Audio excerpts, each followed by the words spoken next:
چکے ہیں والد گرامی سے کہ جو بندہ نماز کے وقت حلال کماتا ہے، پورا تولتا ہے، وہ بھی حرام کا کماتا ہے، وہ بھی کبھی یہ مت سوچے کہ میں حلال کا کما رہا ہوں، کیونکہ نماز کا حکم بھی اللہ نے دیا، حلال کمانے کا حکم بھی اللہ نے دیا۔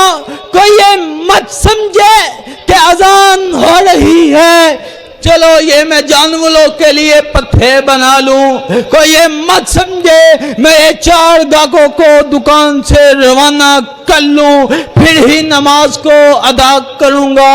حضرات گرامی قدر، بات آخر کو لیتے چلوں، نماز دین اسلام کا ستون ہے جس کے بغیر نہ کسی مرد کا گزارا ہے، نہ کسی عورت کا گزارا ہے، نہ کسی بچے کا گزارا ہے، نہ کسی غلام کا گزارا ہے، نہ کسی وزیر اعظم کا گزارا ہے، نہ کسی وزیر اعلیٰ کا گزارا ہے۔ اگر کوئی ملک کا وزیر اعظم ہے، اگر کوئی علاقے کا ایم پی اے ہے، ایم این اے ہے، اپنی برادری کا بڑا ہے، اپنے گھر کا بڑا ہے، کل قیامت کو اس کے متحد لوگوں کے بارے میں سوال کیا جائے گا۔ باتیں تو آج آپ سے بہت کرنا چاہتا تھا، لیکن آج لیلۃ القدر کی رات ہے اور مناسب نہیں سمجھتا کہ والد گرامی کی موجودگی میں مزید گفتگو کی جائے،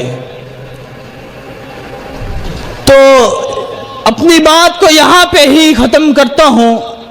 یہ نہ ہو کہ محفل ساری رات آباد رہے اور ہم عبادت کرنے سے محروم رہے۔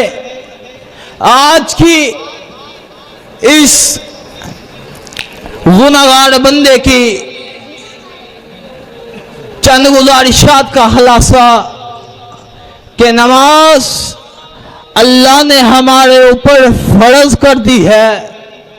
یہ نماز وہ نماز ہے کہ اگر بندہ لا الہ الا اللہ اپنی زبان سے پڑھ لیتا ہے تو اس کے اوپر 5 وقت کی نماز فرض ہو جاتی ہے۔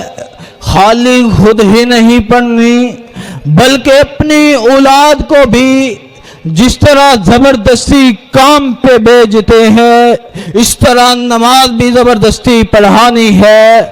اور آج کی تقریر کا خلاصہ کہ نماز میں اپنی جو کمیاں ہیں ان کو پورا کیا جائے، وضو کو اچھی طرح کیا جائے، نماز کے جو رکن ہے ان کو مکمل طور پہ ادا کیا جائے، کوئی رکن رہ نہ جائے، کیونکہ ایک رکن کی مثال دے کے اجازت چاہتا ہوں۔ رسول اللہ صلی اللہ علیہ وسلم نے فرمایا جو سورۃ فاتحہ نہیں پڑھتا اس کی نماز نہیں ہوتی۔ میں تو سمجھتا ہوں کہ جس طرح اللہ نے سورۃ فاتحہ پڑھنے کا حکم دیا اس طرح اگر کسی رکن کو چھوڑ دیا جائے، رفع دین کو چھوڑ دیا جائے، سجدے کو چھوڑ دیا جائے، کسی دعا کو چھوڑ دیا جائے تو وہ اس کا رکن بھی شمار نہیں ہوگا۔ آج میری تقریر میں سے اہم جو موضوع آپ کے سامنے پیش کرنا چاہتا تھا لیکن اس پہ گفتگو نہیں کر سکا، وہ نوجوانوں کے لیے پیغام ہے کہ خدایا اپنی داڑھی کو بڑھا لیجئے۔ نبی علیہ السلام نے 5 مرتبہ حکم دیا، داڑھی کو بڑھا لو، داڑھی کو معاف کر دو، اسے بڑھنے دو، اسے نہ کٹواؤ۔ یہ واضح صحیح سند کے ساتھ دلائل موجود ہے۔ ایک یہاں پہ جو ہماری غلط فہمی ہے وہ دور کرتا چلوں. کہتے ہیں حضرت عبداللہ بن عباس کہتا کرتے تھے, فلاں صحابی کہتا کرتے تھے, اگر تم نے ان کا کلمہ پڑھا ہے تو جاؤ وہ جس طرح کہتے تھے اس طرح کہتا کرو. وہ حج کیا کرتے تھے, حج کے موقع پہ ایک مرتبہ کہتا کرتے تھے لگاؤ 7-8 لاکھ روپے, حج کرو اور جا کے وہاں پہ کاٹ دو.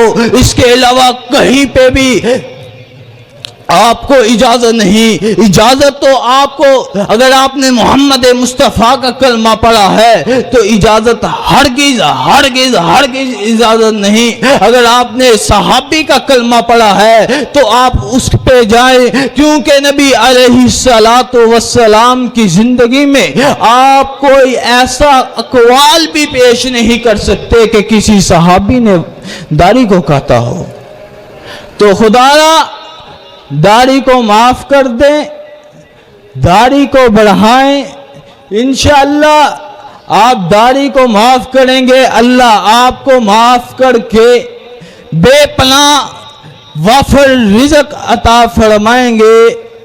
آج کی اس ایوارڈ کی تقریر میں جو خامیاں تھی وہ ظاہری بات ہے کہ میں ایک انسان ہوں, آپ کی طرح ایک خطا کار ہوں, وہ میری طرف سے تھی, اور جو خوبیاں تھی وہ میرے مالک العلام وذوالجلال والاکرام کی طرف سے تھی. آخر دعوانا ان الحمدللہ رب العالمین.